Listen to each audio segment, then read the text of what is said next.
Welcome back to my YouTube channel. So ഇന്നത്തെ നമ്മുടെ video വന്നിട്ട് എൻ്റെ കുറച്ച് ക്രാഫ്റ്റ് മെറ്റീരിയൽസ് ആണ് ഞാൻ നിങ്ങൾക്ക് ഇവിടെ കാണിച്ചു തരാൻ പോകുന്നത്. സോ ഇതുപോലൊരു സ്റ്റോറേജ് ബോക്സിനുള്ളിലാണ് എൻ്റെ ക്രാഫ്റ്റ് മെറ്റീരിയൽസ് ഒക്കെ ഞാൻ വെച്ചിരിക്കുന്നത്.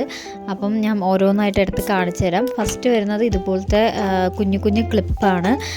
ഈ ക്ലിപ്സ് വന്നിട്ട് പോളറോയിഡ്സ് ഒക്കെ ഹാങ് ചെയ്തിടാൻ പറ്റുന്ന ക്ലിപ്സാണ്. അത് കഴിഞ്ഞിട്ട് വരുന്നത് ഇതുപോലത്തെ പശയാണ്, ഫെവിക്കോളിൻ്റെ ആണ്. അപ്പോൾ ഇത് തന്നെ എൻ്റെ ഒരു 4-5 എണ്ണം ഉണ്ട്. വലുതും ചെറുതും ഒക്കെ ആയിട്ട് ഒരുപാടുണ്ട്. പിന്നെ നമ്മൾ വരുന്നത് സ്കെയിലാണ്. ഇത് ഞാൻ പറഞ്ഞു തരാതെ തന്നെ നിങ്ങൾക്ക് അറിയാവുന്നതാണ് എന്തിനാണ് ഉപയോഗിക്കുന്നതെന്ന്. പിന്നെ വരുന്നത് ഡബിൾ സൈഡ് സ്റ്റിക്കറാണ്. എൻ്റെ 2-3 തരത്തിലുള്ള ഡബിൾ സൈഡ് സ്റ്റിക്കേഴ്സ് ഉണ്ട്. ഒന്ന് അതാണ്, രണ്ടാമത്തത് ഇതുപോലത്തെ സ്റ്റിക്കറാണ്. ഇത് ബോക്സിലൊക്കെ ഒട്ടിക്കാൻ വേണ്ടിയിട്ട് നമുക്ക് ഞാൻ എടുക്കുന്നതാണ്. അത് കഴിഞ്ഞിട്ട് വരുന്നത് സ്റ്റിക്കർ നോട്ടാണ്. ഇത് ഞാൻ ഈ ഇടയ്ക്ക് വാങ്ങിച്ചതാണ്. കാരണം എന്തെങ്കിലുമൊക്കെ എഴുതിയിടാലോ എന്ന് കരുതിയിട്ട് വാങ്ങിച്ച ഒരു ഐറ്റമാണ്. അപ്പോൾ എനിക്കിത് നന്നായിട്ട് ഒരുപാട് ഇഷ്ടപ്പെട്ടു. എൻ്റെ കളേഴ്സൊക്കെ വന്നിട്ട് ഒരുപാട് ഇഷ്ടപ്പെട്ടിട്ടാണ് വാങ്ങിച്ചത്.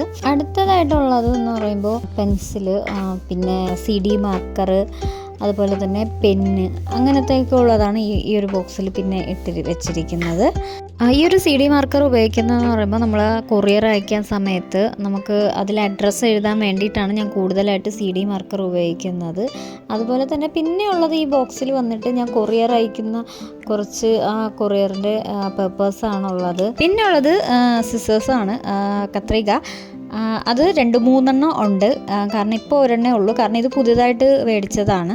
അപ്പോൾ ഇത് മാത്രമേ ഉള്ളൂ. പിന്നെ ഉള്ളത് ഈ ഒരു ക്രാഫ്റ്റിൻ്റെ നൈഫാണ്.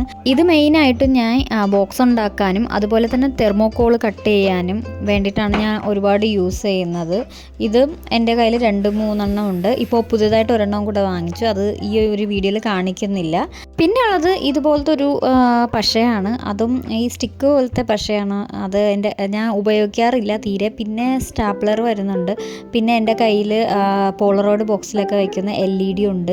പിന്നെ ഇതാണ് മെയിൻ ഐറ്റം എന്ന് പറയുന്നത്. കാരണം നമുക്ക് റിങ് ആൽബം ഒക്കെ ചെയ്യാൻ നേരത്ത് പഞ്ച് ചെയ്യാനുള്ള അതാണ്. അപ്പോൾ ഇതും നന്നായിട്ട് യൂസുള്ള ഒരു മെറ്റീരിയലാണ്.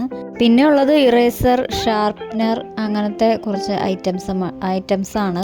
പിന്നെ വരുന്നത് ഈ ഒരു കുട്ടി ബോക്സിൻ്റെ അകത്ത് ഇതുപോലെ താങ്ക് യു കാർഡൊക്കെ ഇട്ട് വെച്ചിട്ടുണ്ട്. പിന്നെ എല്ലാ ക്രാഫ്റ്റേഴ്സും ഗിഫ്റ്റ് ബോക്സിൻ്റെ അകത്ത് വെക്കും പോലെ തന്നെ ഞാനും ഈ ഒരു താങ്ക് യു കാർഡ് വെച്ച് കൊടുക്കാറുള്ളതാണ് പതിവ്. അപ്പോൾ അതിന് വേണ്ടിയിട്ട് ആമസോണിൽ നിന്ന് ബുക്ക് ചെയ്ത് വാങ്ങിച്ച ഒരു താങ്ക് യു കാർഡാണിത്. പിന്നെ ഇത്രയേ ഉള്ളൂ ഈ ഒരു ബോക്സിനകത്ത് വരുന്ന ഐറ്റംസ്. പിന്നെ ഇനി നമുക്ക് അടുത്തൊരു ബോക്സ് നോക്കാം. അതിൻ്റെ അകത്ത് എന്തൊക്കെയുണ്ടെന്ന് ഞാൻ കാണിച്ചു തരാം.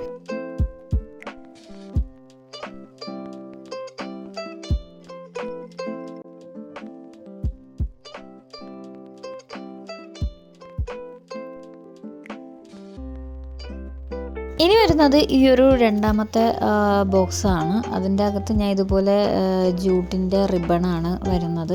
പിന്നെ അത് കഴിഞ്ഞിട്ട് വീണ്ടും കുറച്ച് പെൻസും അതുപോലെ തന്നെ പാറ്റേൺ പേപ്പർ, അതുപോലെ തന്നെ ഗിഫ്റ്റ് റാപ്പ്, ഇതുപോലത്തെ എൻവലോപ്പൊക്കെ ആണ് വരുന്നത്. പിന്നെ പ്രിൻ്റ് എടുക്കുമ്പോൾ കിട്ടുന്ന കുറച്ച് പേപ്പേഴ്സ്, കട്ടിങ് പേപ്പേഴ്സൊക്കെ ഉണ്ട്. പിന്നെ അത് കഴിഞ്ഞിട്ട് റിങ് ആൽബം ചെയ്യുന്ന റിങ്ങാണ് വരുന്നത്. ഒരു ബ്രഷ് വരുന്നുണ്ട്. പിന്നെ ഇത് ഞാൻ റെസിൻ ആർട്ടിൻ്റെ ഒരു സംഭവമാണ്. ഞാൻ റെസിൻ ആർട്ട് ചെയ്യത്തില്ല, പക്ഷേ ഇതിൻ്റെ ഒരു ഭംഗി കണ്ടിട്ട് ഞാൻ ഷോപ്പിൽ പോയപ്പോൾ മേടിച്ചതാണ്. പിന്നെ വരുന്നത് ഇതുപോലത്തുള്ള സെലോ ടാപ്സൊക്കെയാണ് വരുന്നത്. കാരണം നമ്മുടെ പാക്കിംഗ് ഒക്കെ ചെയ്യുന്ന ടൈമിൽ ഞാൻ യൂസ് ചെയ്യുന്ന ഒരു പ്രൊഡക്റ്റാണ് ഈ ടേപ്സ്. അതുപോലെ തന്നെ അതിൽ ഹാൻഡിൽ വിത്ത് കെയർ എന്ന് പറയുന്ന ടേപ്സും വരുന്നുണ്ട്. അപ്പോൾ അതൊക്കെ ഉപയോഗിച്ച് നന്നായിട്ട് പാക്ക് ചെയ്താണ് നമ്മളിവിടെ കൊറിയർ ചെയ്യുന്നത്.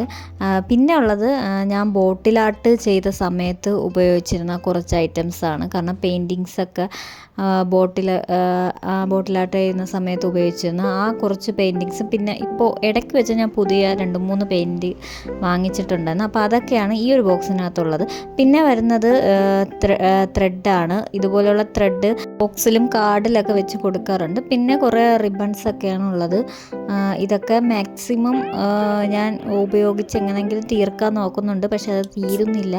പിന്നെ പുതിയത് ഞാൻ അങ്ങനെ വാങ്ങത്തുമില്ല, കാരണം ഇത്രയും ഇരിക്കുന്നതുകൊണ്ടും ഞാൻ അധികം ഇങ്ങനത്തെ റിബൺ ഐറ്റംസ് ഒന്നും എനിക്ക് നന്നായിട്ട് സൂക്ഷിക്കാൻ അറിയാത്തത് കൊണ്ട് തന്നെ ഞാൻ അത് വലുതായിട്ട് ഉപയോഗിക്കത്തില്ല. പിന്നെ ഈ ഒരു സംഭവം എന്ന് പറയുന്നത് ഞാൻ ഓരോ ക്രാഫ്റ്റേഴ്സിൻ്റെ വീഡിയോസൊക്കെ കാണുമ്പോൾ അവരുടെ വീഡിയോസിലൊക്കെ ഞാൻ ഇത് കണ്ടിട്ടുണ്ട്, ബോക്സിലൊക്കെ ഇങ്ങനെ ഒട്ടിച്ച് വെച്ചിരിക്കുന്നത്, അങ്ങനെ കണ്ട് ഞാൻ വാങ്ങിച്ചതാണ്.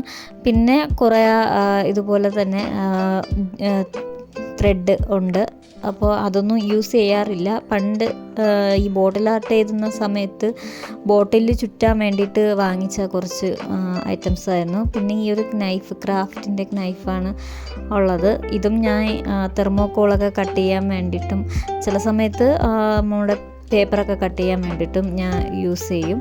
പിന്നെ ഉള്ളത് ഈ ഒരു മിനുക്ക് പോലത്തെ കുറച്ച് ഐറ്റംസാണ്. അപ്പോൾ ഇതിൻ്റെ പേരെന്താണെന്ന് എനിക്ക് ഓർമ്മയില്ല. അപ്പോൾ ഈ ഒരു ഐറ്റം വന്നിട്ട് ഞാൻ പണ്ട് പോളറോയിഡ് ബോക്സ് ചെയ്ത് കൊടുക്കുന്ന, ആദ്യം ഈ ക്രാഫ്റ്റ് തുടങ്ങിയ സമയത്ത് പോളറോയിഡ് ബോക്സ് ഉണ്ടാക്കുന്ന സമയത്ത് ഞാൻ അതിൻ്റെ അകത്ത് ഈ ഷേക്കർ പോലെ ചെയ്യുമായിരുന്നു. അപ്പോൾ അതിൻ്റെ അകത്ത് ഇടാൻ വേണ്ടിയിട്ട് ഞാൻ വാങ്ങിച്ചൊരു സംഭവമായിരുന്നു ഈ ഒരു മിനുക്ക് പോലത്തത്.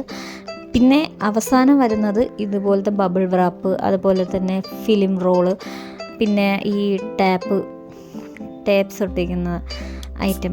അപ്പം ഇത്രയാണ് എൻ്റെ ക്രാഫ്റ്റ് മെറ്റീരിയൽസ് എന്ന് പറയുന്നത്.